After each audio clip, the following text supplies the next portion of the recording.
Social media पर जैन समाज के सबसे लोकप्रिय जैन न्यूज़ चैनल महालक्ष्मी जब बजती है घड़ी में 8 तो एकदम आ जाती है कानों में ये बात। चैनल महालक्ष्मी आज क्या सुनाएगा हमें नई बात। सादर जय जिनेंद्र के साथ। ठीक एक सप्ताह पहले आज ही के दिन था जब हमने आपको बद्रीनाथ के बारे में बताया था, पर वो अधूरा रह गया था। आज बात पूरा करते हैं कि बद्रीनाथ तीर्थ के ऊपर क्या भक्तामर कोई सुना सकता है, क्या गुंजायमान हो सकती है उसकी आवाज़ों से बद्रीनाथ गूंज जाए। आज दिखाएंगे। जिन भैया जी ने कहा, जिनके आसपास कईयों ने गुंजायमान किया, वह भी दिखाएंगे। पर हाँ, साथ में जो आदि शंकराचार्य की प्रतिमा नहीं लगी है, बड़ी मूर्ति लगी है, जो हमारे प्रधानमंत्री मोदी ने उद्घाटन किया है, वहाँ पर भी गुंजायमान हो तो गदगद होता है मन कि आदिनाथ के सामने बद्रीनाथ के अंदर किस तरह गुंजायमान हुआ भक्तामर।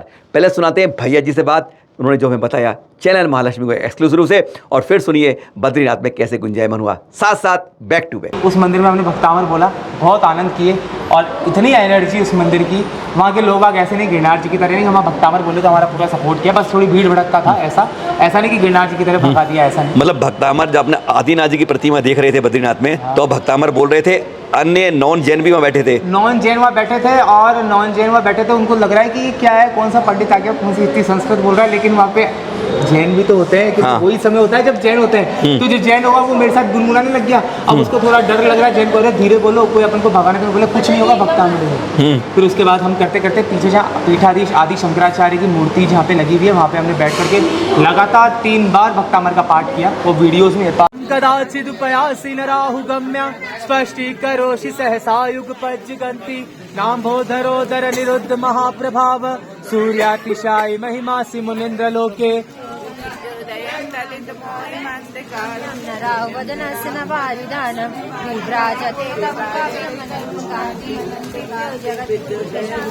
किं शर्वरीषि शशिनानि विवस्वतावः युष्मन्मुखे धर्मराज जय घोषण घोषकसन् खेदोन्दुभिर्ध्वनति ते यशसः प्रवादि मंदार सुंदर नमेरु सुपारिजात संतानकादि कुसुमोत्कर वृष्टिरुद्धा गंधोद बिंदु शुभ मंद मरु। बद्रीनाथ की बड़ी खास बात है, भगवान रजाई में रहते हैं और चंदन का मोटा लेप रहता है। आपने कभी देखा है? दिखाएंगे आपको। 3:30 बजे जाएंगे आप, अब अपने आप नज़र में आ जाएंगे। हाँ, दूसरी बात, उसका चेहरा खंडित हो गया प्रतिमा का।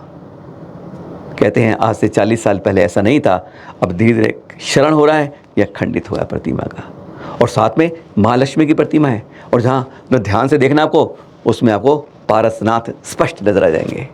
बड़ी खास बात है, सारी चीज़ें आपके पास। जरा एक बार ऋषभ भैया, जिन्होंने सीधा सीधा देखा, मोबाइल लेके जाओगे तो मोबाइल छिन जाएगा, पिटाई भी हो जाएगी, ध्यान रखना, गलती मत कर लीजिएगा, समझ के जाइएगा और ऋषभ भैया से सुनते जाइएगा। सुनिए जरा। मैंने हमेशा पढ़ा सुना और कई बार हमारे जानकार लोगों से भी सुना कि ऐसे बद्रीनाथ के अंदर अपने आदिनाथ भगवान है।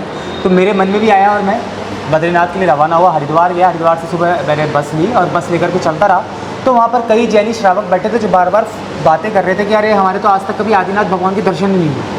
मैंने कहा हे भगवान ये क्या? फिर मैं भक्तामर पढ़ना स्टार्ट किया, नहीं प्रभु मेरे तो दर्शन होंगे। और मैं बद्रीनाथ पहुँच गया। बद्रीनाथ पहुँच करके जब मैंने मालूम किया कि वहाँ पर अर्ली मॉर्निंग सुबह 4 बजे वो दृश्य देखने को मिलता है। वहाँ के जो अपने जैन मंदिर के पंडित थे उनसे मुझे मालूम पड़ा, जो मतलब पूजा वगैरह करते हैं वहाँ के लोकल रहने वाले।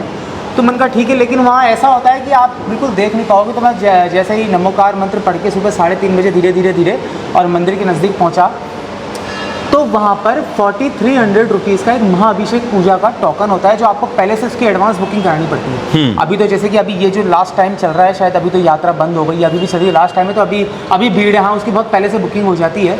तो ऐसी कोई मेरे पास तो बुकिंग थी नहीं, लेकिन बस मैं प्रभु की भक्ति करता रहा कि हे प्रभु आपके दर्शन मुझे हो जाए। और मैं जैसे ही धीरे जैसे ही भगवान के पट खुले और मैंने भगवान को देखा, तो मैंने देखा कि अभी तक ऐसा मुझे कुछ नहीं लगा कि वो सामने आदिनाथ भगवान है, क्योंकि भगवान की उस पर वो रजाई उड़ी हुई थी। लेकिन अब मेरा मन तो बार बार दर्शन करने का। मैं वापस दर्शन करके नीचे उतरा, क्योंकि मैंने 4300 रुपये का टिकट लिया। तो 4300 रुपये का यदि टिकट लेते हैं तो अंदर आपको बैठना देते हैं करीब पौन घंटा बैठ सकता है आदमी। महाअभिषेक पूजा बोलते हैं, उसमें आप अंदर बैठ सकते हैं। लेकिन मेरे मन में तो यह था कि मैं बार बार घूमते घूमते दर्शन करूंगा। फिर धीरे फिर मैं दर्शन करके आता, फिर मैं ऐसे देखता, फिर भगवान दिखते कि नमोस्तु भगवान।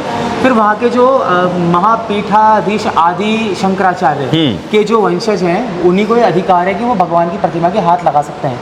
तो अचानक वो आते हैं, उनके साथ बहुत सारे लोग भी होते हैं, उनके पाँव का प्रक्षालन किया जाता है। फिर वो मंदिर के अंदर प्रवेश करते हैं, और मंदिर के अंदर प्रवेश करते ही जैसे उन्होंने रजाई हटाई, तो मुझे लगा कि नहीं, हाँ यहाँ तो कुछ है, क्योंकि भगवान की पद्मासन मुद्रा मुझे दिखाई देने लगी और भगवान की पद्मासन मुद्रा पे हाथ पे, मुंह पर, पाँव पर चंदन का लेप लगा हुआ था और एक वो जो कपड़ा नहीं होता है जिससे आर पार दिखता है, चलने का कपड़ा जिसको हाँ। बोलते हैं।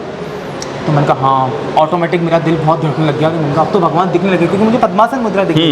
और वापस फिर ऐसे घूम करके मैं आया, फिर वो धीरे धीरे पपड़ी हटाते हैं, वहाँ की जो पपड़ी होती है, मतलब जो चंदन का जो लेप होता है, हाँ, इतना उसको मोटा होता है वो लेप। हाँ, वो थोड़ा धीरे वो पंडित को अधिकार होता है। आदि शंकराचार्य जी जो है उनके पंडित को अधिकार, मतलब उनकी जो वंश वंश वही है। धीरे धीरे करते भगवान पूरी वीतराग मुद्रा में आ गए। उसके बाद तो मैं फटाफट दर्शन करता हूँ, बिल्कुल साफ मुझे दिख रहे थे। उनका नमोस्तु भगवान। थोड़ा सा मुंह थोड़ा खंडित हो चुका है, मुंह थोड़ा खंडित हो गया है। अच्छा, खंडित है और प्रतिमा बिल्कुल यूं है। और आप राइट साइड में देखेंगे तो वहाँ पर आपको पार्षद भगवान की प्रतिमा भी दिखेगी, जहाँ पर वो महालक्ष्मी के रूप में पूछते हैं। वो आपको 4300 रुपीज़ का टिकट लेकर के, और आपका पुण्य होगा और आप सबसे आगे जाके बैठेंगे।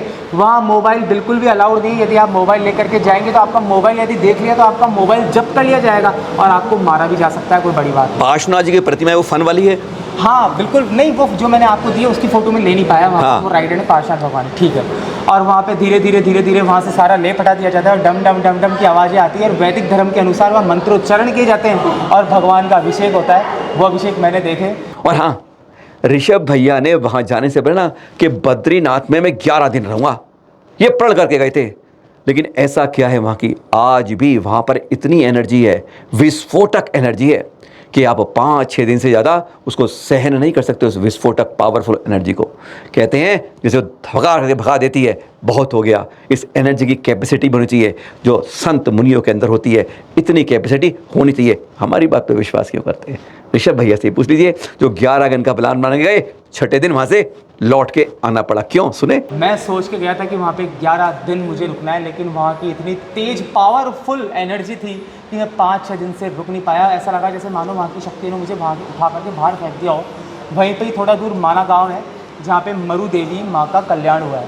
वह 8 पर्वतों की श्रृंखला है, जिसको अपन कह सकते हैं जटाशंकर, नर नारायण, ऐसे करके 8 पर्वतों की श्रृंखला है। बीच में बद्रीनाथ भगवान का धाम है, जिसको अपन आदिनाथ भगवान और वो बद्रीनाथ मान रहे हैं।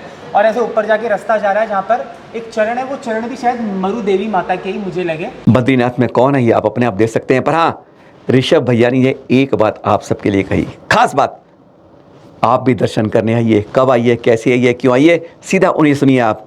बद्रीनाथ में कौन है, क्या विराजित हैं, ये ध्यान रखिएगा। और 17 सितंबर एक नोट कर लीजिएगा आप लोग, जैन धर्म के चल अचल तीर्थों के संरक्षण के लिए एक कानूनी परिवेश के रूप में एक बहुत बड़ी सभा हो रही है। ऋषभ विहार दिल्ली में आचार्य श्री सुनील सागर जी महामुनिराज के साथ 51 पिछी के संघ के साथ होगी।